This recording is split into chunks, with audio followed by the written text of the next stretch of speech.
Good morning, students. We are discussing about the reactivity of metals. तो last class में हमने उनकी reactions के बारे में स्टडी किया था। इस क्लास में हम ये जानेंगे कि मेटल्स रिएक्टिविटी के बेसिस पर कहाँ पर एग्जिस्ट करती हैं, है ना, और दूसरा उनकी रिएक्टिविटी का रीज़न क्या है। तो देखिए, लास्ट क्लास में जैसे हमने ये बातें डिस्कस की थी,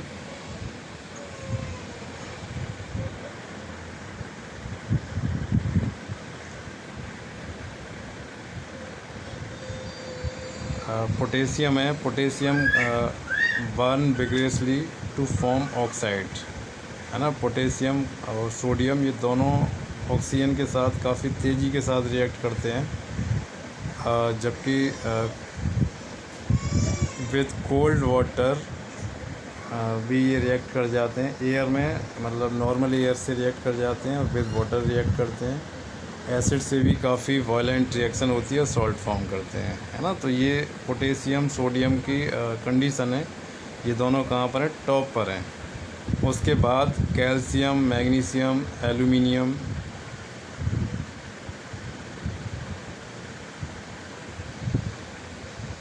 है ना। Calcium, magnesium, aluminium, zinc, iron, ये हमारी मॉडरेटली रिएक्टिव मेटल्स हैं। जहाँ पर देखिए, जब एयर के साथ हम बात करते हैं तो ये बर्न करती हैं,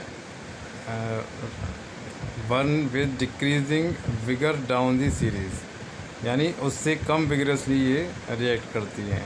no reaction with cold water. जो मॉडरेटली मेटल्स हैं, रिएक्टिव मेटल्स हैं, वो कोल्ड वाटर के साथ कोई रिएक्शन नहीं, स्टीम के साथ रिएक्ट करती हैं। और react to form hydrogen gas and salt. यहाँ पर भी देखिए विगरसली इनका जो रिएक्टिव मतलब फास्टली रिएक्टिव नेचर है वो कम होता जा रहा है। इसके बाद ये सबसे लीस्ट एक्टिव है हमारी lead, copper, mercury, silver, gold. ये क्या है? React slowly on heating to form oxide.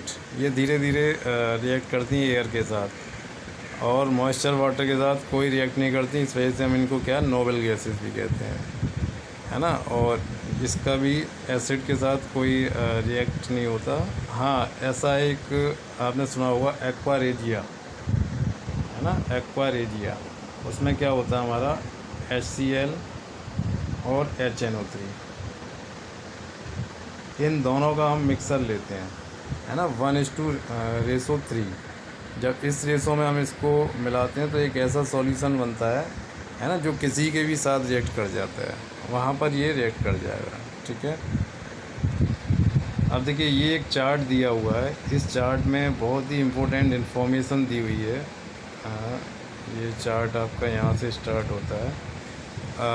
जो आपकी 1 to 20 तक एलिमेंट्स हैं, वहाँ पर 3 एलिमेंट्स ऐसे हैं जो कि अपने आप में सेल्फ सेटिस्फाइड है ना, या हम कहें उनका जो कॉन्फ़िगरेशन है वो कंप्लीट है। जैसे हीलियम है तो हीलियम के पास 2 इलेक्ट्रॉन्स आ सकते हैं के सेल में, तो 2 इलेक्ट्रॉन्स इसके फुल्ड हैं, है ना। ना तो ये किसी से इलेक्ट्रॉन लेगा, ना ही किसी को इलेक्ट्रॉन देगा। सिमिलरली नियॉन, है ना, नियॉन के पास 10 टोटल इलेक्ट्रॉन्स हैं, है ना। 2 इस जैसे ये न्यूक्लियस है, ये न्यूक्लियस है ना, पॉजिटिव चार्ज, और ये फर्स्ट सेल है।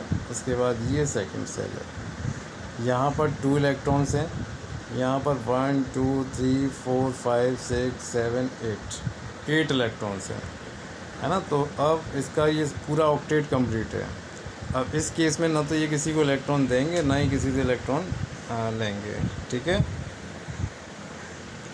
एक और है 20 तक हम बात कर रहे थे, 18 आर्गन। इसमें देखिए फर्स्ट सेल में 2 इलेक्ट्रॉन, सेकंड में 8, थर्ड में 8, इनका भी ऑक्टेट कंप्लीट है। तो ये 3 हमारी टिपिकल एलिमेंट्स हैं।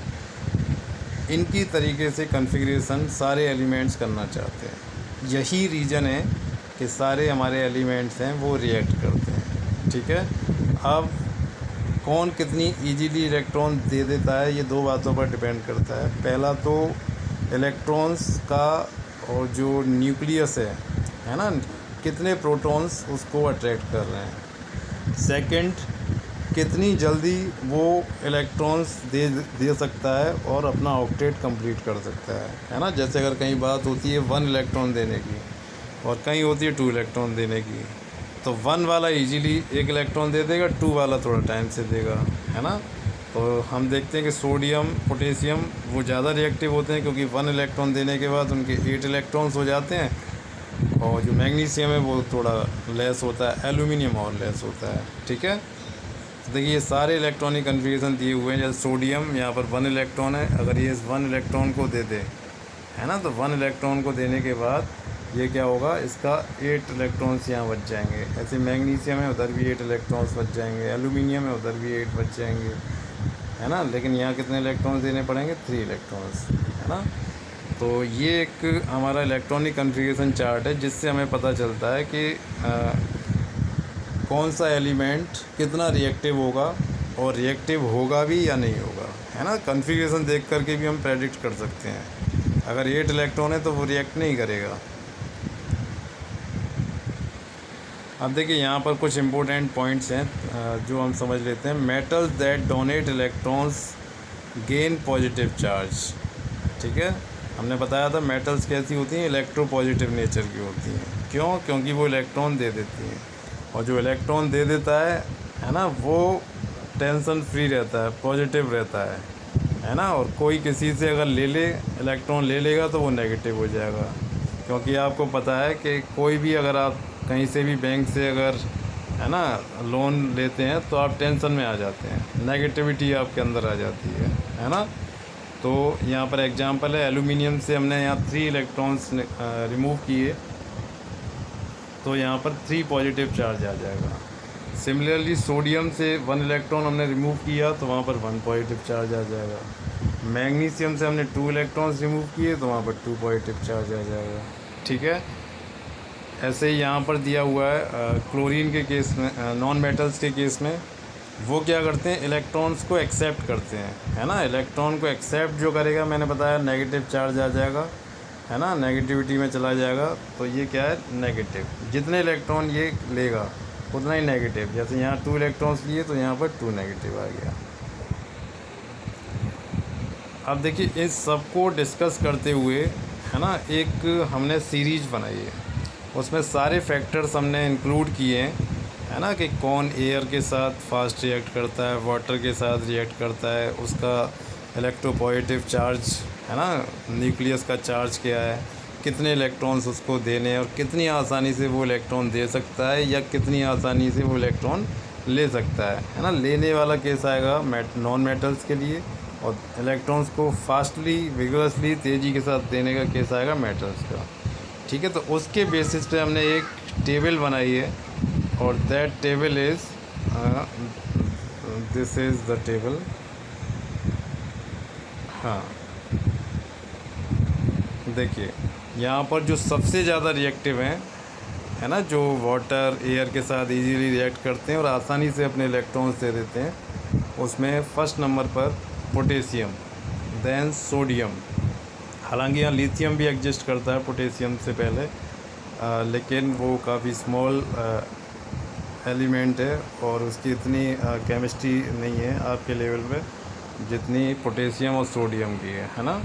तो पोटेशियम सोडियम, उसके बाद ये दोनों पोटेशियम सोडियम जो हैं ये हमारे फर्स्ट ग्रुप के हैं, इसके हैं फर्स्ट ग्रुप के। और कैल्शियम मैग्नीशियम ये सेकंड ग्रुप के हैं, एल्यूमिनियम थर्ड ग्रुप, है ना। उसके बाद कार्बन आ गया फोर्थ ग्रुप का। और ये जो है जिंक आयरन ये सारे हमारे किसके हैं, ट्रांजिशन मेटल्स हैं, है ना। ट्रांजिशन मेटल्स हमारी वो होती हैं जो आसानी से जिनमें जो प्रॉपर्टी है वो मेटल्स और नॉन मेटल्स दोनों के इन बिटवीन होती है, ठीक है। कॉपर भी हमारा। अब यहाँ पर एक एलिमेंट है हाइड्रोजन, है ना, ये बहुत इम्पोर्टेंट है। हाइड्रोजन से ऊपर वाले जो हैं वो मोस्टली क्या है, रिएक्टिव होते हैं, और हाइड्रोजन से जो नीचे वाले हैं वो लेस रिएक्टिव हैं। और देखिए ये सारे हमारे क्या लीस्ट रिएक्टिव हैं, इनको हम नोबल एलिमेंट्स भी बोलते हैं, ठीक है। अच्छा, ये इनकी जनरल इंफॉर्मेशन जो हमने डिस्कस कर ली है, जैसे पोटेशियम फर्स्ट ग्रुप का, सोडियम फर्स्ट ग्रुप का, इनके सिंबल हैं। हाँ, इसके बाद हम बात करेंगे कि higher the metal in the series, जो रिएक्टिविटी सीरीज है उसके बेनिफिट क्या है। तो फर्स्ट बेनिफिट तो ये है कि जो मेटल या एलिमेंट इसमें टॉप पर है वो हमारा क्या होगा, मोर रिएक्टिव होगा, है ना। That will be most reactive, that will be most reactive. And the second, this also implies the reverse reaction becomes more difficult. हाँ देखिए, जो तेज़ी के साथ रिएक्ट करता है फॉरवर्ड डायरेक्शन में, जैसे सोडियम ने ऑक्सीजन के साथ रिएक्ट करके सोडियम ऑक्साइड बना लिया, है ना, ये हमारी एक रिएक्शन हो गई, ये बहुत तेज़ी के साथ हुई है। जो रिएक्शन तेज़ी के साथ यानी सोडियम ऑक्साइड में कन्वर्ट हो गया, तो अब ये पॉसिबल नहीं है कि सोडियम ऑक्साइड दोबारा रिवर्स रिएक्शन करके और सोडियम और ऑक्सीजन रिलीज़ कर दें, ठीक है। It means these reactions are non reversible. और इसका एक और बोलते हैं प्रोस एंड कॉन्स की जब स्टडी करते हैं तो इसका एक कॉन्स है कि इसको हम आसानी से एक्सट्रैक्ट नहीं कर सकते इनके ओर से, है ना, क्योंकि कोई ऐसी मेटल नहीं है जो इनको आसानी से क्या कर दे, डिस्प्लेस कर दे, है ना, जबकि ये सबको डिस्प्लेस कर देते हैं। तो इसके लिए हम क्या करते हैं, एक नया मेथड यूज़ करते हैं, दैट इज़ इलेक्ट्रोलिटिक रिफाइनिंग, ठीक है। उसके बारे में हम आगे डिस्कस करेंगे। Reactivity series can also be established by observation of the reaction of metal with water, है ना। ये सारे वो फैक्टर्स हैं, वाटर, ऑक्सीजन और एसिड, इनके साथ कितनी फास्टली ये रिएक्ट करते हैं।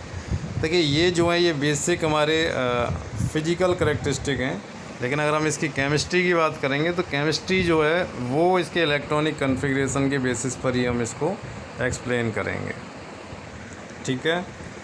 अच्छा, इसके बाद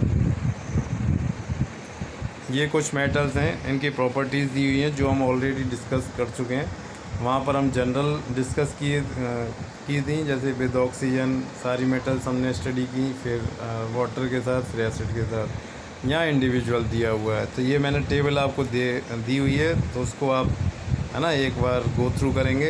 अगर कहीं आपको डाउट हो इसमें, है ना, तो that we will discuss separately.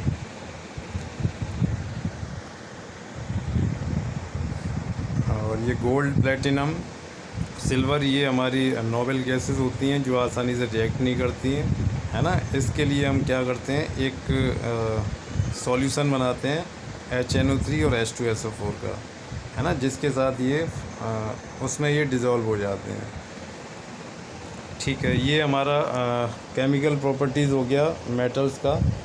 अब नेक्स्ट क्लास में हम बात करेंगे chemical properties of non metals, okay.